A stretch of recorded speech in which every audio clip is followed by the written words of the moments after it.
Hey guys, it's Nimistaka back with you, and next weekend on Saturday is the London Coin Fair in Bloomsbury.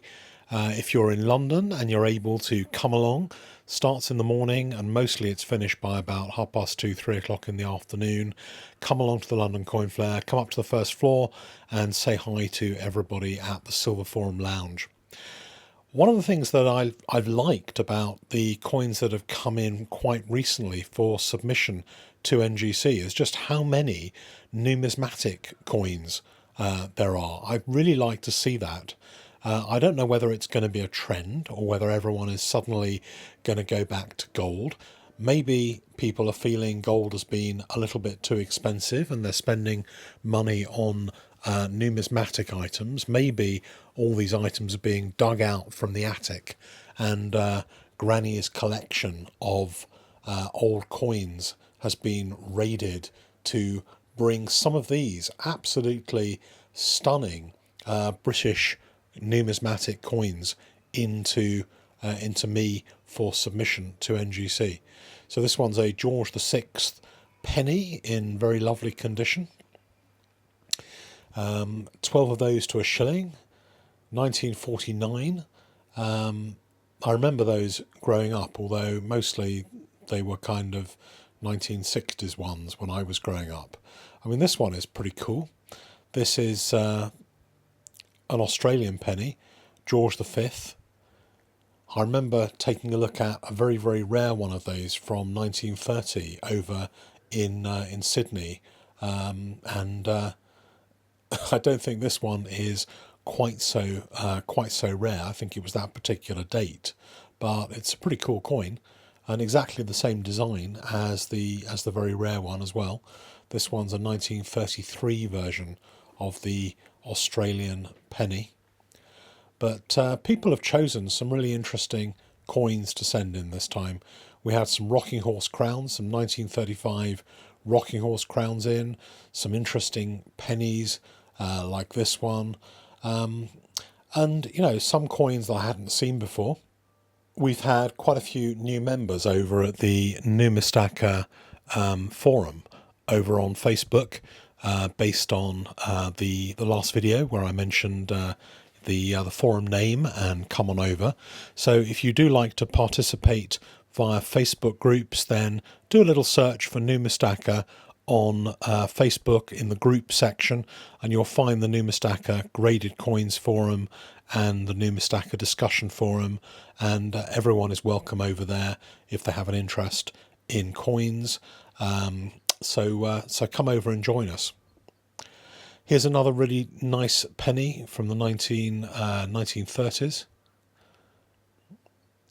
Looks to be in pretty good condition. And if you're based in the UK particularly, and you've got some coins that you found at home, some old pre-decimal coins, they can be worth grading, some of them, particularly some of the silver ones, some of the old pennies in nice condition. This one wasn't something that you would see in your grandma's belongings. It's like a fantasy piece. I don't know where this comes from.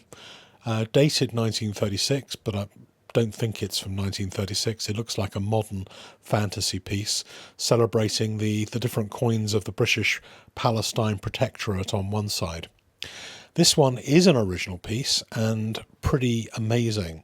And I've seen pictures of these, but I don't think I've had one to submit to NGC before. But this is, I mean, when you think of how difficult people like the Royal Mint find it to get high definition coins made now, this is George IV's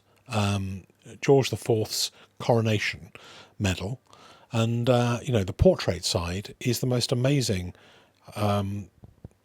deep, very, very high quality portrait.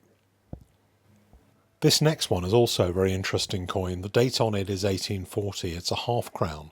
One of the things that's particularly distinctive about it is on the reverse of this coin, because the reverse is basically the same as you would normally see on a shieldback sovereign.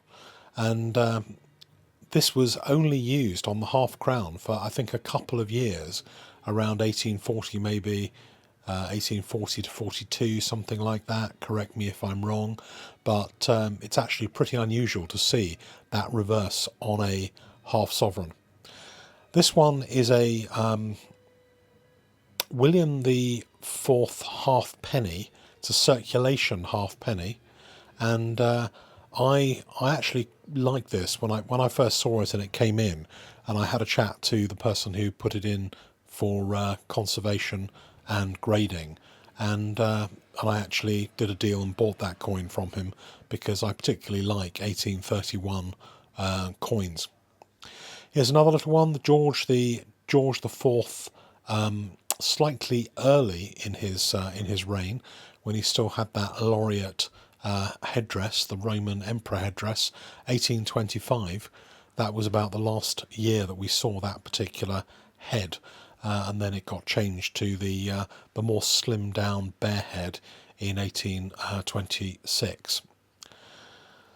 Now, talking about Georges, this one is a new one from the Royal Mint, which celebrates the life or the death of George III.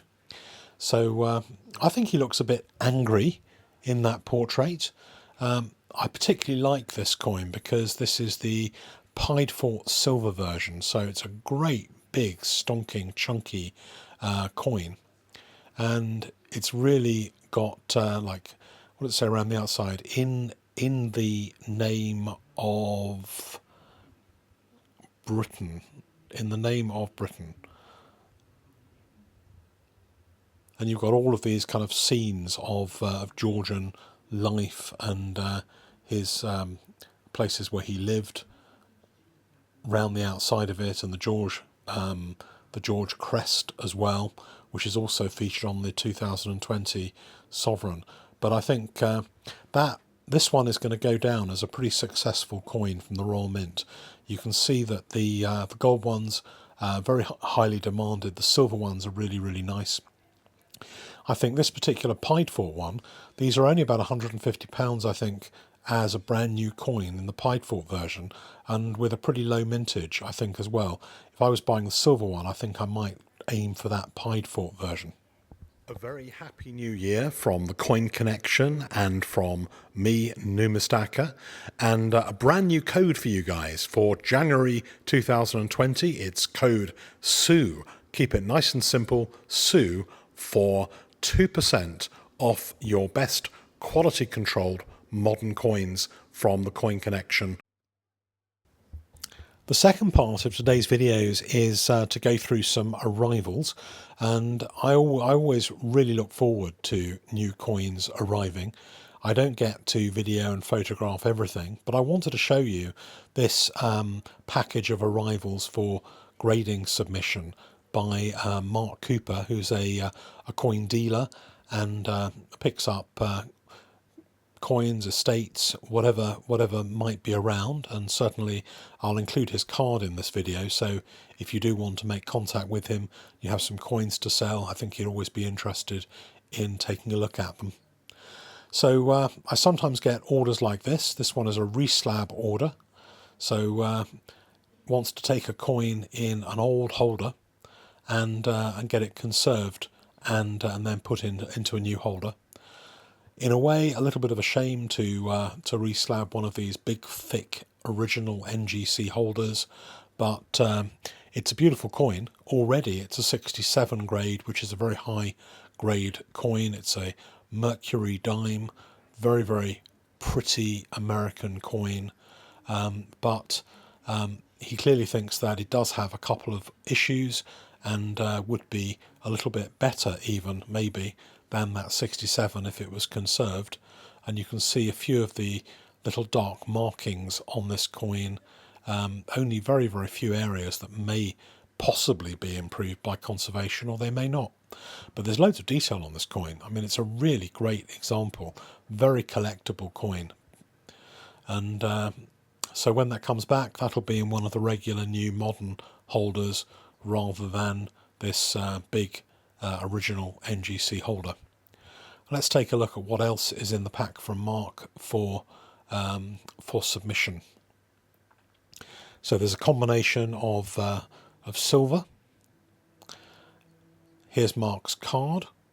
So Mark Cooper, Cooper Enterprises of UK Limited, buyers of coins, currency, gold and silver. And you can pause the video and pick off his phone number there if you want to make contact. So there's some interesting coins coming out here, and one of the reasons I picked Mark's coins to show you is because it's the first one that's come in with this new Queen coin. So this is the first in a series of new coins from the Royal Mint featuring bands. The first time bands have been featured on Royal Mint coins. There are gold versions, there are silver versions. The gold is in 1/4 ounce, 1 ounce, and there is also a 2 ounce gold coin that is a bit off the radar that is potentially available. This one is the gilded version of the silver coin, and you know something, I thought that they'd made a mistake with this coin potentially by not featuring the the traditional Freddie Mercury kind of pose, but I think they had their reasons for avoiding that, and certainly the design of this coin highly approved by the band or the other members of the band without Freddie, and I actually, it's kind of growing on me, and the particularly the 1 ounce gold coin of this is already changing hands at a pretty significant premium to the Royal Mint issue price in the secondary market. And you can see here just on the outside it's got the names of each of the band members, and I actually think they've done quite a good job, and I would be quite happy having one of these gilded versions.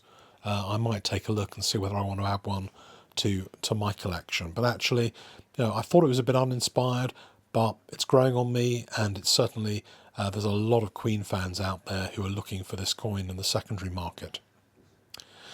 Then we've got a few little sovereigns. So this is a 2002 bullion sovereign.